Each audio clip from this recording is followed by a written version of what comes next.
దేవునికి స్తోత్రం. మీకందరికీ కూడా నా యొక్క శుభాభివందనాలు తెలియజేస్తున్నాను. దేవుడు మిమ్మల్ని అందరినీ దీవించునుగాక. ప్రియ దేవుని సంగమ, అనుదిన ఆత్మీయ ఆహారముగా ఈరోజు దేవుని యొక్క వాక్యము యెషయా గ్రంథము 2వ అధ్యాయము 6వ వాక్యము. అన్యులతో సహవాసం చేయుదురు కనుక నీవు వారిని విసర్జించి ఉన్నావు. ప్రియ దేవుని బిడ్డలారా, దేవుడు మిమ్మల్ని అంగీకరించాలనుకుంటున్నారా, విసర్జించాలనుకుంటున్నారా? దేవుడు అంగీకరించాలని మనం కోరుకుంటాము. దేవుడు మీ ప్రార్థన అంగీకరించాలని కోరుకుంటారు. మీ యొక్క పని అంగీకరించాలని కోరుకుంటారు. మీ యొక్క జీవితాన్ని దేవుడు అంగీకరించాలని కోరుకుంటారు. నిజమే, మనం ఎంతగా దేవునికి ఇష్టంగా ఉంటే అంతగా మనల్ని దేవుడు అంగీకరిస్తాడు, ప్రేమిస్తాడు. మన ప్రార్థన కానీ, మన ప్రవర్తన కానీ, మన అర్పణ కానీ ప్రతిదాన్ని కూడా ఆయన అంగీకరిస్తాడు. కానీ ఇక్కడ దేవుని వాక్యం సెలవిస్తుంది, అన్యులతో నీ సహవాసం ఉన్నప్పుడు ఆయన ఏం చేస్తాడంట, విసర్జిస్తాను అని చెప్తా ఉన్నాడు. ప్రియ దేవుని సంగమ, అంటే నువ్వు దేవుడు నిన్ను అంగీకరించాలి అంటే కూడా నీ సహవాసము ఎలా ఉండాలని తెలియజేస్తున్నాడంటే, దేవునితో నీ సహవాసం ఉండాలి, దేవుని యొక్క బిడ్డలతో నీ సహవాసం ఉండాలి.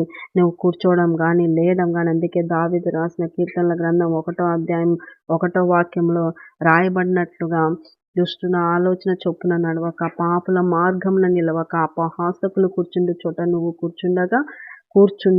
కూర్చుండక దీవారాత్రములు యెహోవా ధర్మశాస్త్రమును ధ్యానించు వారు ధన్యులు. అంటే అటువంటి వాళ్ళతో నీ సహవాసం ఉండాలి కానీ, దుష్టులతో కానీ, పాపులతో కానీ, అపహాసకులతో కానీ నువ్వు కూర్చోకూడదు, నువ్వు నిలబడకూడదు. వారి ఆలోచనలతో నీ ఆలోచనను కలపకూడదు, నువ్వు వారి ఆలోచనతో నువ్వు నడవకూడదు అని దేవుని వాక్యం సెలవిస్తుంది.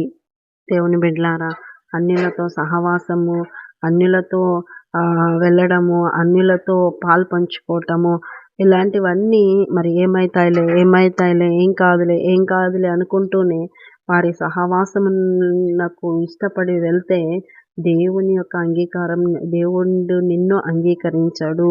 దేవుని యొక్క అంగీకారం నీకు ఉండదు. దేవుడు విసర్జిస్తాడు, దేవుడు వద్దు అంటాడు. ప్రియ దేవుని బిడ్డలారా, కనుక జాగ్రత్త. నువ్వు దేవునికి ఇష్టంగా బ్రతకాలి, నువ్వు దేవుణ్ణి సంతోషపరచాలి, దేవుని యొక్క సహవాసంలో ఎదగాలి. అప్పుడే దేవుడు నిన్ను అంగీకరిస్తాడు. ఎందుకంటే సహవాస దోషము ఎక్కువగా ఉంటుంది. దుష్ట సాంగత్యము మంచి నడవడిని చెరపగొడుతుందని వాక్యం సెలవిస్తుంది. ఎప్పుడైతే ఈ యొక్క ఇశ్రాయేలీలు ఐగుప్తీయులతో సహవాసంలోకి వచ్చేసినారో, వారి అలవాట్లు వీరు కూడా ప్రవర్తించటం వల్ల దేవుడు వారిని విసర్జించినానని చెప్తా ఉన్నాడు. ప్రియ దేవుని బిడ్డలారా, కొద్ది దినాలు వేరే వాళ్ళతో సహవాసం చేస్తే వారు వీరైతారు, వీరు వారైతారు అనే సామెత ఉంది కనుక, మరి అయినా సహవాసం అనేది బలముగా పనిచేస్తుంది కనుక జీవితంలో మీ సహవాసము దేవునితో ఉన్నట్లయితే మీరు మేలు పొందుతారు. మీ సహవాసము సన్నిధిలో గడిపే వాళ్ళతో ఉంటే మీరు మేలు పొందుతారు. మీ సహవాసము దేవుని వాక్యమును ధ్యానించు వారితో ఉంటే మీరు మేలు పొందుతారు. కనుక మీ సహవాసము ఎలా ఉంది, మీ సహవాసము మీ యొక్క చుట్టూ ఉన్న వాళ్ళ ప్రవర్తన ఎలా ఉంది, మీరు ఎలాంటి సహవాసంను కోరుకుంటున్నారు, ఎలాంటి సహవాసులతో మీరు నడుస్తున్నారు, ఎలాంటి సహవాసం ఉందో ఒక్కసారి మీరు పరీక్షించుకోండి. దేవుడు అంటున్నాడు, అన్య జనుల సహవాసం చేస్తే అన్య జనుల యొక్క విగ్రహారాధన, అన్య జనుల యొక్క పాపము, అన్య జనుల యొక్క ప్రతి ఒక్క ప్రవర్తన నేర్చుకొని దేవునికి దూరమయ్యే పరిస్థితి వస్తుంది కనుక అన్య జనులతో నీవు సాంగత్యం చేయక, దేవుని యందు భయభక్తులు కలిగిన వాళ్ళతో సాంగత్యము చేసి, సహవాసము చేసి, దేవునికి మరింత దగ్గరై దేవుని సన్నిధిలో వర్ధిల్లాలని దేవుడు కోరుకుంటున్నాడు.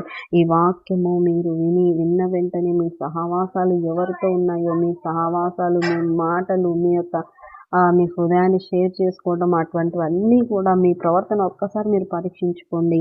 మీ సహవాసాలు ఒకవేళ లోక సంబంధమైన వ్యక్తుల సహవాసాలతో ఉన్నాయేమో, మీరు దేవుడు మిమ్మల్ని అంగీకరించాలంటే మీ సహవాసాలు లోక సంబంధమైనవి ఉండకూడదు. దేవుని ఆత్మ సంబంధమైన వాళ్ళతోనే మీ సహవాసం ఉన్నట్లయితే మీరు ఆత్మీయంగా వృద్ధి చెందుతారు. కనుక దేవుడి వాక్యం సెలవిస్తుంది. మీ సహవాసము జాగ్రత్త. పరీక్షించుకోండి. జాగ్రత్త పడండి. దేవుడు మిమ్మల్ని దీవించునుగాక. చిన్న ప్రార్థన చేసుకుందాం. దేవా నీకు వందనాలు. అయ్యా మా సహవాసాలు నాయనా ఇప్పుడు దుష్ట సాంగత్యాలు, సహవాసాలు ఎక్కువైపోయినాయి ప్రభువా. కనికరించండి. యవ్వనస్తులు చెడిపోవడానికి అయ్యా ప్రభువా చాలామంది ఈ సహవాస దోషం వల్లనే ప్రభువా చెడిపోతా ఉన్నారు. కనుక కనుక్కొని, వివేచించుకొని జాగ్రత్త పడే మనస్సు నాయనా నిన్ను నమ్మిన బిడ్డలకు దయచేయమని ప్రార్థిస్తున్నాను. వాక్య ప్రకారమైన బిడ్డలను నాయనా సహవాసంగా ఉండడానికి కృప చూపమని ప్రార్థిస్తున్నానయ్యా. నేను వారినందరినీ దీవించి ఆశీర్వదించాల్సిందిగా ప్రార్థిస్తూ యేసు పరిశుద్ధ నామములో అడుగుతున్నాం మా తండ్రి. ఆమేన్, ఆమేన్, ఆమేన్.